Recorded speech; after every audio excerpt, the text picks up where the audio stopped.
एक भक्त ने प्रश्न भेजा है कि गुरुदेव जी, घर में लड़ाई झगड़ा बहुत होता है, इसके लिए क्या करना चाहिए।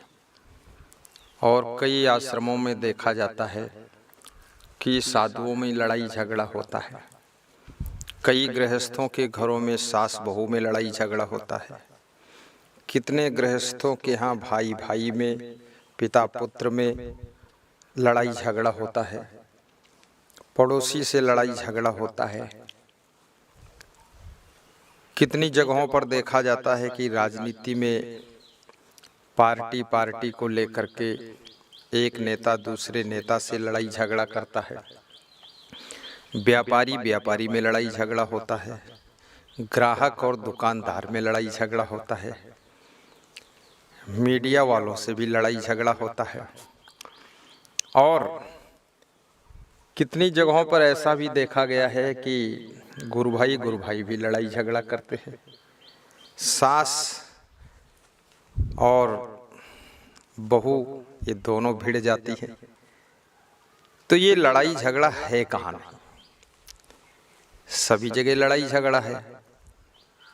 मजदूर और मालिक में लड़ाई झगड़ा होता देखा जाता है, ड्राइवर और मालिक में लड़ाई झगड़ा होता है, डॉक्टर और मरीज में भी मारपीट लड़ाई झगड़ा हो जाता है, और कभी कभी गुरु शिष्य में लड़ाई झगड़ा होता है।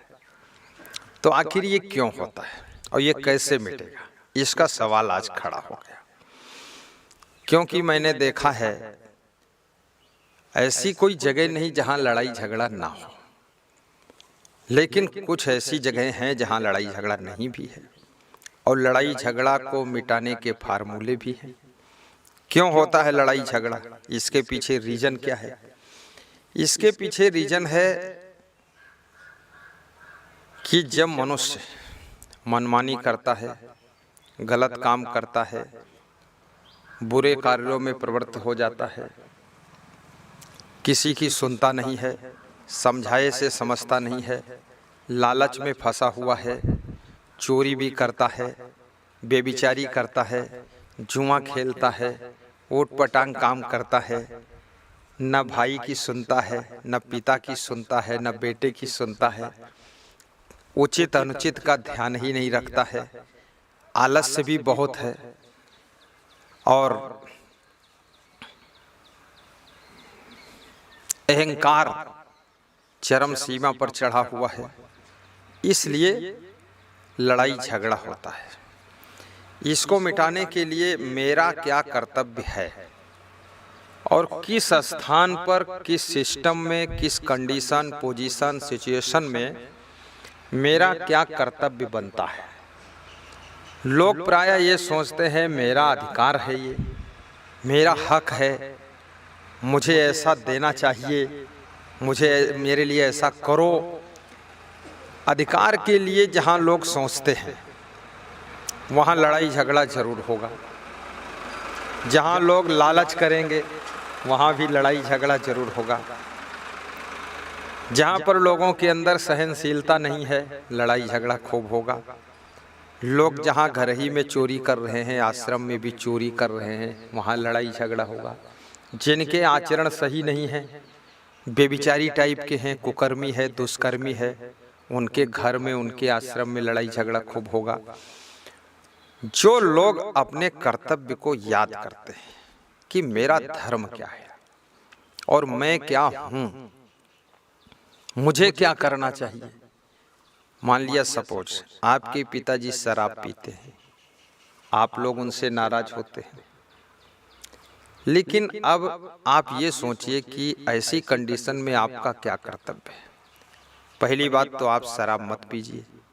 पिताजी के शराब पीने की आदत के कारण पूरे घर में कलह कलेश मचा हुआ है।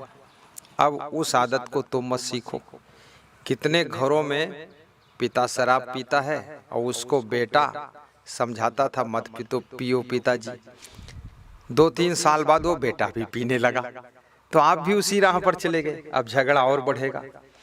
और यदि आपके घर में झगड़ा होता है, शराब पीना छोड़ दो, गुस्सा करना छोड़ दो, गम खाना सीख लो, सहनशीलता सीख लो, पक्ष पत्नी का सही है कि पति का सही है, सासू का सही है कि बहू का पक्ष सही है, सही की बात नहीं है।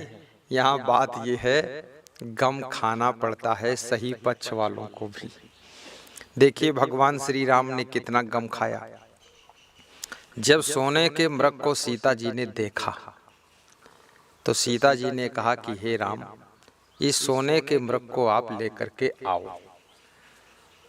तो राम जी ने कुछ तर्क नहीं किया, हालांकि वो जानते थे सोने का मृग नहीं हो सकता है, हड्डी मांस के पुतले का ही मृग होता है, ये मायावी मृग है। लेकिन सीता जी से उन्होंने तर्क नहीं किया। लक्ष्मण ने तर्क किया कि मेरे अग्रज भ्राता, इसमें कुछ हमें मायावी चाल दिख रही है, कुछ हमें गड़बड़ दिखाई दे रहा है, इसलिए थोड़ा विचार कर लिया जाए। तो सीता जी ने कहा तुम हर काम में अड़ंगा डालते हो। राम जी बोले हम सोने के मृग को ले आते हैं। लक्ष्मण ने कहा मैं साथ में चलता हूँ। राम ने कहा तुम यहाँ सीता की रक्षा करो, अन्यथा हम तुम दोनों चले जाएंगे, सीता अकेली रह जाएंगी तो सुपर्णखा आएगी तो सीता जी को खा जाएगी, मार डालेगी, इसलिए तुम इनकी रक्षा करो। राम चले गए। उस मायावी मृग को उन्होंने बाण मारा। वो मृग हा लक्ष्मण की आवाज करता है। उस ध्वनि को सुनकर के सीता जी सोचती हैं कि मेरे राम संकट में हैं। तो उन्होंने लक्ष्मण से कहा तुम जाओ राम की रक्षा करो। लक्ष्मण ने कहा कि राम ने कहा कि सीता की रक्षा करो। अब असमंजस में पड़ गए लक्ष्मण। तो सीता जी नाराज होने लगी कि मैं जो कहती हूँ वो तुम करो, राम यदि नहीं रह जाएंगे तो मेरे जिंदा रहने से क्या फायदा। तो लक्ष्मण जी ने एक लक्ष्मण रेखा खींच दी और कहा कि आप जो है इसके अंदर ही रहना, बाहर मत निकलना जब तक हम नहीं आएंगे। लक्ष्मण का जाना हुआ, पीछे से रावण का साधु भेष में आना हुआ। देखिए साधु भेष में रावण आया है।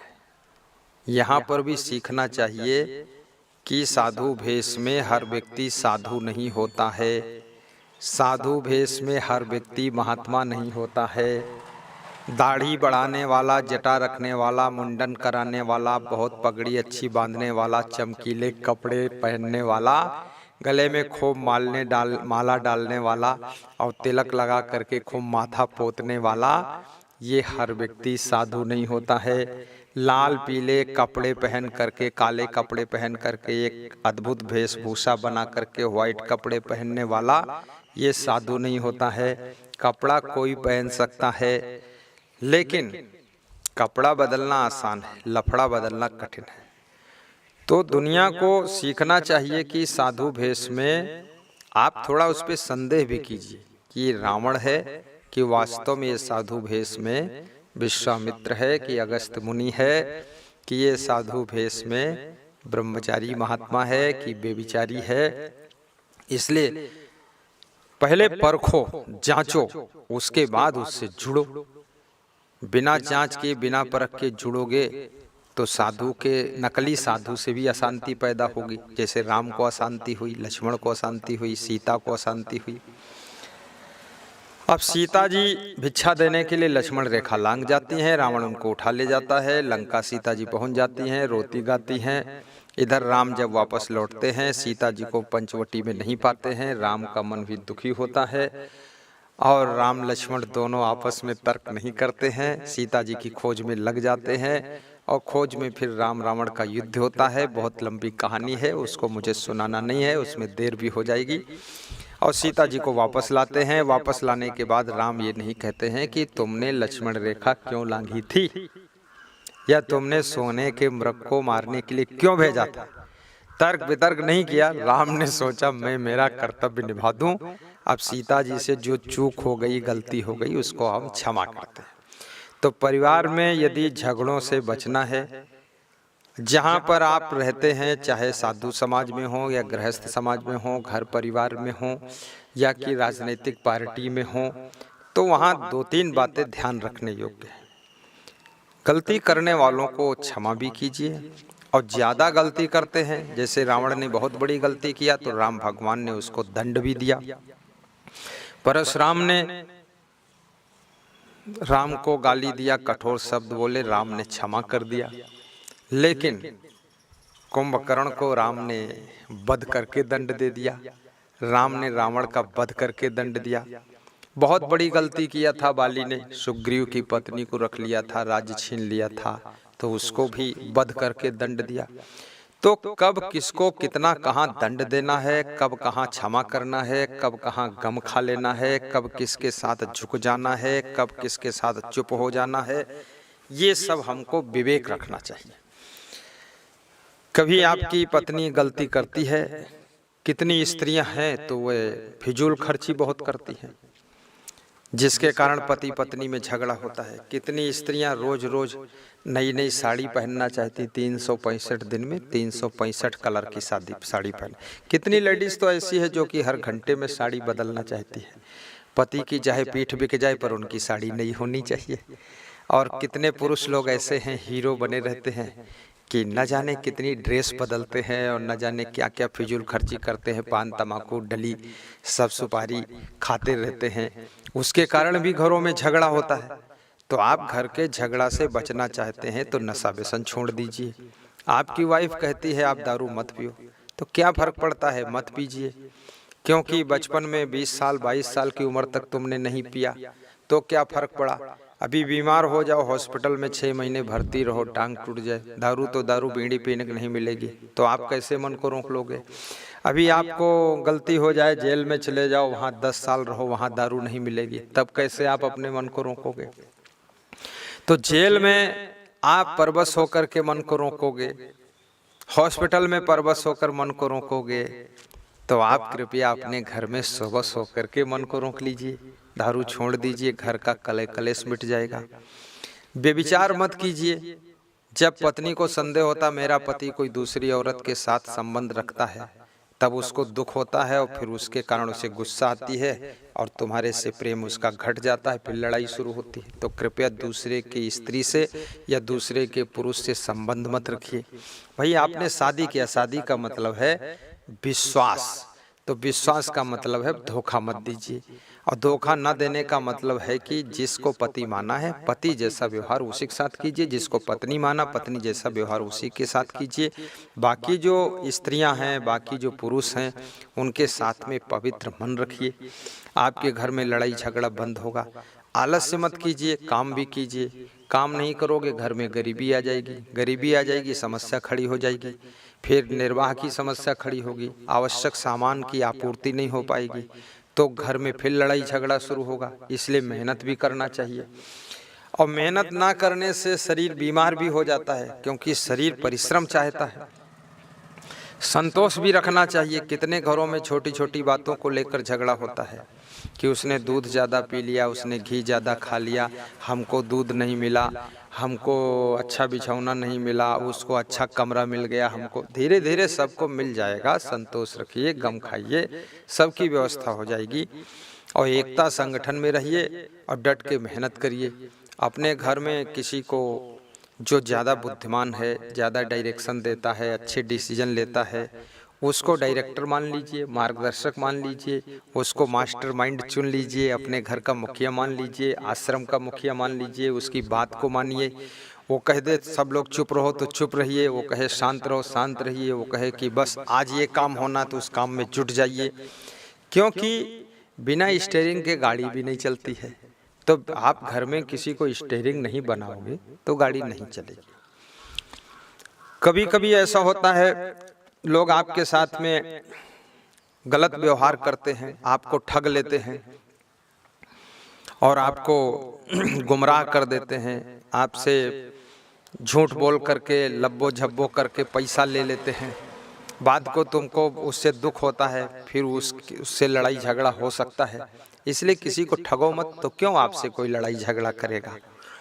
कितने पत्रकारों से देखा गया कि अच्छे अच्छे लोग, समझदार लोगों से झगड़ा हो जाता है, क्योंकि अब पत्रकार ठग लिया, उनको पैसा ले लिया, तो फिर वो दुख रहता है अंदर, तो कभी न कभी वो भड़ास निकल जाती है। इसलिए पत्रकारिता करो पर लोभ लालच में मत करो। पत्रकार कहते हैं संवाददाता कि मैं सच छापता हूँ, सच बताता हूँ, मेरा चैनल सत्य को खोल देता है। लेकिन जहाँ लोभ आ जाएगा वहाँ सत्य कहाँ खुलेगा। जहाँ आपको लालच आ जाएगा, पैसा लेना शुरू कर दोगे जनता से, तो आप सही समाचार दे ही नहीं सकते हो। आप बनावटी, मिलावटी, सजावटी समाचार भेजोगे। इसलिए पत्रकार को भी लालच छोड़ना चाहिए। कई बार देखा जाता है नेताओं से और जनता से खूब झगड़ा होता, मारपीट होती है, चप्पल जूते फेंक देते उनके ऊपर। क्यों फेंक देते हैं? प्रधानमंत्री के ऊपर चप्पल जूता फेंक देते हैं लोग, अपनी गुस्सा को जताते हैं।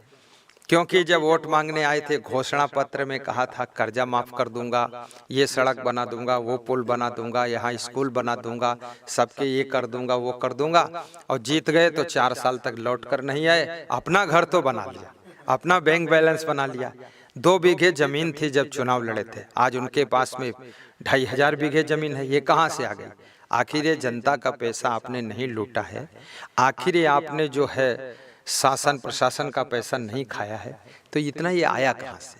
अच्छा चलो तुमने बना लिया, ठीक है, लेकिन आपको काम भी कुछ करना चाहिए।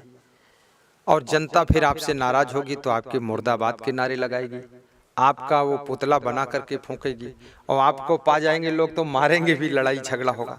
तो इस लड़ाई झगड़ा का मेन कारण है गलत काम करना।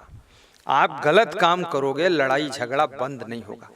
कितने साधुओं में मैंने देखा, आश्रमों में देखा, वहां लड़ाई झगड़ा होता है, साधु साधु भिड़ जाता है, छोटी छोटी बात में भिड़ जाता है। क्यों भिड़ जाता है? टोटल साधु आलसी है, निकम्मा है, कामचोर है, और भी सामान चोर भी है, और फालतू बातें बकवास करता रहता है, निंदा बुराई करता रहता है। कितने आश्रमों में मैंने देखा, वहाँ का साधु वहीं के गुरु, अपने ही गुरु की निंदा करता रहता है, अपने को ज्यादा होशियार समझता है, और अकल कुछ नहीं है, चोट्टा, अकल कुछ नहीं है, चोट्टा बना है। तो जो गुरु का परम भक्त है वो उसको फिर डांटता है, उसके साथ झगड़ा हो जाता है, कहना सुनना हो जाता है। कितने आश्रमों में मैंने देखा, एक साधु का सामान दूसरा साधु चुरा लेता है। अब ये चोट्टों का तो झगड़ा होगा ही, यानी झगड़ा का कारण सब गलत काम है, गलत स्वभाव, गलत आचरण, गलत विचार, गलत कर्म, गलत सोच, गलत व्यवहार, इससे झगड़े का जन्म होता है। झगड़ा का रिश्ता न साधु से है, न नेता से है, न गृहस्थ से है, न पत्रकार, न चित्रकार, न कलाकार। झगड़ा का रिश्ता है तुम्हारी गलतियों से। तुम जितनी गलत गाड़ी चलाओगे, चलना बाएं साइड में चाहिए, चलते दाएं साइड में हो, और फिर किसी की गाड़ी से रगड़ दोगे, उसकी नई गाड़ी है, तो रुक करके तुम्हारे 2 तमाचे मारेगा, झगड़ा शुरू हो जाएगा। प्रश्न पूछा गया कि हमारे घर में लड़ाई झगड़ा होता है। आप भाई हैं, बहन हैं, अपना कर्तव्य का पालन करो। लड़ाई झगड़ा तो गलत काम से ही होता है, और गलत काम करने से आपसे जुड़े हुए लोग सब दुखी भी होते हैं, परेशान भी होते हैं। इसलिए सब बहुओं से कहूँगा आप भी गम खाइए, सासुओं से कहूँगा समता रखिए, ससुर से कहूँगा गलत काम मत कीजिए, पुरुषों से मैं कहना चाहता हूँ कि आप शराब मत पियो, गलत काम मत करो, व्यभिचार मत करो, नारियाँ भी व्यभिचार मत करें, नियम संयम से रहो। हम लोग मनुष्य हैं, कोई पशु नहीं है कि इतना भोग विलास में डूब जाए। संयम नियम से रहना चाहिए, प्रेम प्रसन्नता से रहना चाहिए, तो हमारा जीवन मंगलमय होगा और लड़ाई झगड़ा सब बंद होगा। अच्छे संत बनो, अच्छी क्वालिटी के शिष्य बनो, अच्छी क्वालिटी के गुरु बनो, लालच मत रखो। कितने शिष्य लोग आते हैं और भजन गाते हैं कि मैं आपका शिष्य बनूंगा और दीक्षा दीजिए, ब्रह्मचारी बनूंगा, साधु बनूंगा, मोक्ष प्राप्त करूंगा, आपकी तन मन धन से सेवा करूंगा, तन मन धन अर्पण है मेरा गुरुदेव आपके चरणों में, तन मन धन अर्पण है मेरा। उसके बाद गुरु का धन चुराना शुरू करता है। गुरु ने उसके विश्वास के ऊपर उसके नाम गाड़ी ले लिया, तो गाड़ी भी अब उसको छीनना चाहता, रखना चाहता है, और गुरु की गाड़ी पर मुकदमा लगा देता है। गुरु ने उसके विश्वास पर कहीं जमीन ऐसी थी तो उसी के नाम ले लिया कि बात को ट्रस्ट में कर देंगे, कुछ ऐसा उसमें अभी व्यवधान है, तो उस जमीन को भी हड़पना चाहता है। अब ये तन मन धन अर्पण किया है, साधु बनकर आया यहाँ की डाकू आया है, लूटना चाहता आश्रम को, तो वहां झगड़ा शुरू हो जाएगा। तो शिष्य को लालच नहीं करना। शिष्य गुरु जी के पास में ज्ञान को प्राप्त करने के लिए आया है, कल्याण करने के लिए आया, अपना सुधार करने के लिए आया। वहां आश्रम की जमीन थोड़े लेने के लिए तुम आए हो, धन लेने के लिए। आश्रम तो सभी के कल्याण के लिए है। वहां की जमीन भक्तों की सेवा के लिए है, भंडारा करने के लिए है। वहाँ की जमीन में जो उत्पादन हो, साधु संत की सेवा हो। कोई एक साधु की बपौती थोड़े है, जिस किसी ने उसे दान दिया है उसको तुम्हारे अकेले के लिए थोड़े दिया है कि तुम गुलछर्रे उड़ाओ, अपने नाम करा लो खाली। तो ऐसा मत करो। कितने साधु इतना चोर है कि उसका भी हद मार दिया है, पूरा आश्रम लूट लिया है, आश्रम की जमीन बेच के घर में दे दिया है, घर का मोह छूटा नहीं है, भक्तों को बेवकूफ बनाता है। ये कौन सी साधुआई है? और किसी को साधुनी बना कर रखा है। कोई राण और विधवा औरत को ला करके लाल पीला और सफेद कपड़ा पहना कर बता दिए मतवा राम है। तो तुम कौन हो? बोले हम मते राम है। ये मते राम और मतवा राम, अब दोनों मिल करके मते मतवा ना मालूम क्या करना चाहते हैं। साधु का मतलब होता है संसार के भोगों को त्याग करने वाला, स्त्री विषय का त्याग करने वाला, भोग विलास न करने वाला, शुद्ध ब्रह्मचर्य का पालन करने वाला, वो साधु होता है। और गम खाना चाहिए सबको, मेहनत करना चाहिए, आलस नहीं करना चाहिए, पैसा नहीं चुराना चाहिए, ईमानदारी वफादारी जिम्मेदारी रखना चाहिए। तो लड़ाई झगड़ा बिल्कुल नहीं होगा। फालतू काम मत करो, कुकर्म मत करो, गंदगी मत फैलाओ, बड़ों का अदब रखो, लिहाजा रखो। यदि आपका लड़का विवेकवान बुद्धिमान है, उम्र में छोटा है, आप बाप हैं, आप रिश्ते में बड़े हैं क्योंकि बाप हैं, लेकिन लड़का छोटा है रिश्ते में, परंतु अगर बुद्धिमान विवेकवान चरित्रवान ज्यादा है तो बाप को भी लड़के का अदब रखना चाहिए, क्योंकि गुणों का सम्मान होता है, खाली उम्र का नहीं होता है। गुणों का सम्मान होता है और उनका आदर कीजिए। और बड़े होने का अर्थ यही होता है कि आपके कार्य भी बड़े होना चाहिए, आपका आचरण बड़ा होना चाहिए, आपके विचार बड़े होने चाहिए। खाली रिश्ते में तुम बाप बने हुए हो और कहते हो गांव के हम सेठ जी हैं, बहुत बड़े हैं, और गरीबों को इधर उधर गुमराह करके उनकी जमीनें लूट घसोट के लिखा रहे हो और उनको बेवकूफ बना रहे हो, कौन तुमको बड़ा मानेगा? फिर छोटा आदमी भी तुमसे लड़ जाएगा, भिड़ जाएगा, झगड़ा हो जाएगा। तो अपना सम्मान अपने हाथ में है, ऐसा त्याग रखना चाहिए। और पति पत्नी में भी प्रेम रखना चाहिए। पत्नी को ये मान लेना चाहिए कि हम जो है छोटी है, हमारा पति बड़ा है, पति देव है, हमारे स्वामी हैं। आप भी अपनी पत्नी को मानिए कि हमारी भार्या है और इसको भी समता से हमें रखना है। देखो राम भगवान सीता जी को कैसे समता से रखते थे, ऐसे आपको भी रखना चाहिए। और बहुत सी बातें आपको मैंने बताया है। ये घर का लड़ाई झगड़ा इस तरह से समाप्त हो जाएगा। और इसके लिए सत्संग भी सुनते रहिए। प्रवचन जितना ज़्यादा सुनोगे घर का लड़ाई झगड़ा खत्म होगा। आपस में प्रेम जितना ज़्यादा बढ़ाओगे, 2.5 अक्षर प्रेम का पढ़े सो पंडित होए, तो उतना ही ज़्यादा तुम्हारे घर में शांति रहेगी। और शांति कहीं पैसे से नहीं मिलती है, सुख पैसे से नहीं मिलता है। ये सब समझदारी से, सदाचरण से और ज्ञान को प्राप्त करने से ही मिलता है।